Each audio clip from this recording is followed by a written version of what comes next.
Star Trek Lower Decks Season 3, Episode 7, a mathematically perfect redemption, sees the return of Peanut Hamper!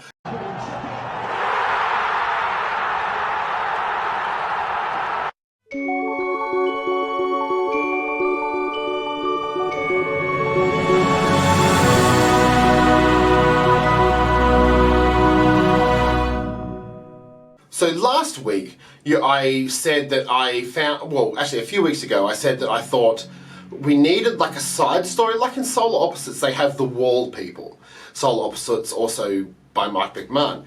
And I was like a side story that doesn't sort of link to the actual main story of the series. And what we got this week was the return of Peanut Hamper, who was a funny character in the beginning, and she just goes, fuck it, I want to leave, and doesn't choose to save the crew of the Cerritos. Peanut Hamper is introduced and she's floating in space and she's been left behind. She doesn't want to call Starfleet because they will send her to a penal colony. And then she eventually escapes while this alien garbage group of people are trying to salvage the damage from the past battle. She ends up making it to this planet full of owl people, and everything on the planet has wings. And it appears to be a pre-warp civilization. She hates it. She's complaining. She doesn't want to be on this backward planet. She's really insulting. And these owl people are like, "You're amazing." And then they find out she can replicate from her front nozzle. And it's a really interesting sort of play on that. And then we find out that actually they were a warp civilization, but they gave that up to live in peace and without technology. She eventually, and I thought this was going to happen in the beginning of the episode, falls in love with the son of the chief of the owl people, and they have a place to hide. Owl sex. Ears are complicated. But how will we? We're just gonna have to wing it.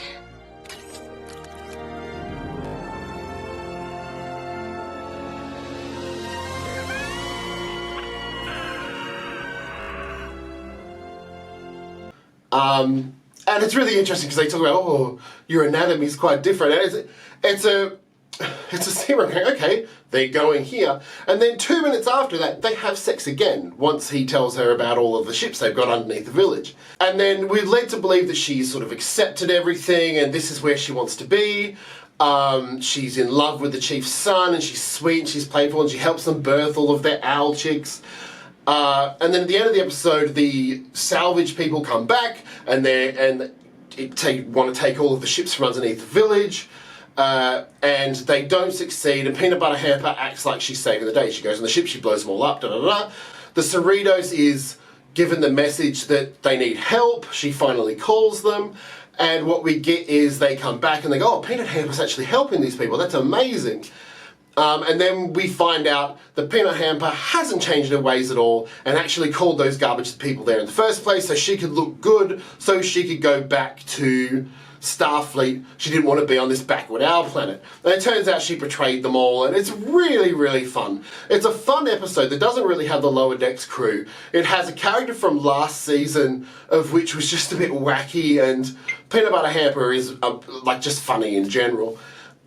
We don't have Boimler, we don't have Rutherford, we don't have any of them. They come in at the very, very end, and even then, it's only Captain Freeman that is actually on the planet. And the betrayal, like it was a really fun romp that played on the convention of going to a pre-warp civilization and she doesn't really care, and she helps them out, and she learns the error of her ways, and then at the end she just pretty much goes, no, I'm not going to help you, bye, and then she disappears. And then there's a really cool scene at the very, very end where she's in the computer prison with all of the other the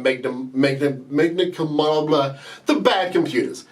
And she meets up with Jeffrey Combs' computer from one of the seasons as well. And they talk about how they're going to do bad things. So we might get like a continuing story, like the Wall People from Solar Opposites. And I really liked the tone of this episode. I liked the fact that it took us away and it didn't just give us a Lower Decks episode. It connected to something we cared about, which was a character who was funny, Peanut Hamper. And the whole concept of her is funny anyway. Like, she gets married and she has a beak on with the thing, but then she takes the beak off. She endears herself to the entire community. It was a fun episode of which I really enjoyed. The last 3 episodes have been much better than the previous ones before that. And that's because I think they finally found their trend. They're taking things from Solar Opposites, I feel, that worked, that made it more entertaining. So, Lower Decks has the ability to be a fun and entertaining show and go a little bit further than normal Star Trek shows, like, for example, the Owl and Robot Sex. I guess we should start with a physical. Oh, how I long for the touch of your nozzle. It was just really, really entertaining, and I love whenever I see Peanut Butter Hamper turn up, I just think, man, the exocomps in TNG were just they were alive, but they didn't talk, they didn't have character. And they've imbued so much like teenage girl character into this exocomp that it's really, really entertaining to watch. I don't even know how to describe it. Even the characters, like the owl people themselves, are very formulaic, and it's a really interesting, takes you out. And I like how they signal that it's not a normal Lower Decks episode with the opening. We don't get the normal Lower Decks opening, we get sort of a special opening. And I'm pretty sure they did that in Solar Opposites for the wall people. The planet is pristine, they're not technological. It's just a really clever and a really fun way to just go, look, we're going to do an episode away from them for a little bit, we're going to come back. And they do come back at the end. Certainly, the themes of this episode is you think she's going through a redemption arc, you think she's growing, and then it's just no, I'm done, and she fucks off. It's a really entertaining episode. I recommend giving it a watch. I certainly think the end of this season is really, really good. I think with a lot of the new Star Trek shows, they sort of don't find their footing. They sort of lose their footing about halfway through. Lower Decks this season seems to be finding its footing. It's sort of going, okay, bang, bang, bang, we've got these shows. It's really entertaining. It's really good. Deep Space Nine episode last week and the episode before that, really, really, really good. I think we're on a good track for a good end of the season. We've only got 3 episodes to go. The time flies. I've done Strange New Worlds reviews, Picard reviews. I've done all these other videos. I've been on the channel for 9 months now. I've done what I think is really well, and I've done all these other videos. And just to get to this point in Lower Decks where I'm like, oh my god, we're at the end of Lower Decks. We're going to go into Prodigy next. And it's just an amazing thing to think, man, there's a lot of good quality Star Trek coming out. And although people disagree with it, Star Trek Picard had a good second season, I think Star Trek Picard got stronger in the second season in terms of the scale of the story. And I think Lower Decks is finding its niche in comedy. It's not quite like Solar Opposites, it's not quite like Rick and Morty, and it's sort of going back to the basics, and they're not always focusing on characters that are integral to the Star Trek world, which I quite like. I like the fact that they can do things that the other shows can't, like big owl people or big flying snake people. Anyway, it's really good. I hope to see you back next week for episode 8. Make sure to like, comment, subscribe, share, and look, insult me if you want. I don't really care. I've got a really sore back.